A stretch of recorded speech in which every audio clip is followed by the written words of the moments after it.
December 3వ తారీఖున అంటే హత్య జరగడానికి ముందు రోజు సురేంద్ర ఎక్కడున్నాడు? బాంబే వెళ్ళారు.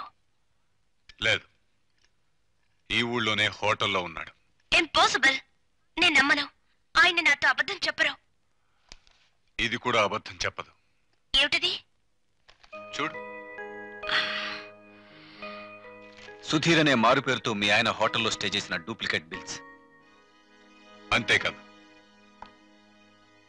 ఆ రోజు ఉదయం 10:45 హోటల్ నుంచి మీ ఇంటికి ఫోన్ కూడా చేశాడు. అవునా? లేదు. చేశాడు. గుర్తు తెచ్చుకో. మీ ఇద్దరు ఏమేం మాట్లాడుకున్నారు? అసలు నాకే ఫోను రాలేదు. Don't bluff, don't bluff. The cost of your bluff is Raju's life.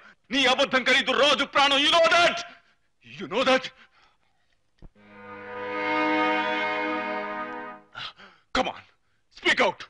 నిజం చెప్పు. నేను చెప్పిందంతా నిజమే. Oh shit. అమ్మగారు, ఇప్పుడు నా గుర్తొచ్చింది. ఆ రోజు మనం డాక్టర్మ గారింటికి వెళ్ళాం. వెళ్లే ముందు హరిణమ్మ, రాజాబాబు వచ్చారు కదా. మనం తిరిగి వచ్చేటప్పుడు హరిణమ్మకి సీరా రవికలు గుడ్డ తెచ్చాం కదా. అవును, ఇప్పుడు గుర్తొచ్చింది. ఆ రోజు 11 o'clockకి నాకు డాక్టర్ అపాయింట్మెంట్ ఉంటే రాజుని హరిణిని ఇంట్లో ఉండమని చెప్పి యాదమ్మని తీసుకువెళ్ళాను. ఎన్ని గంటలకు తిరిగి వచ్చారు? 12 దాటింది. అయితే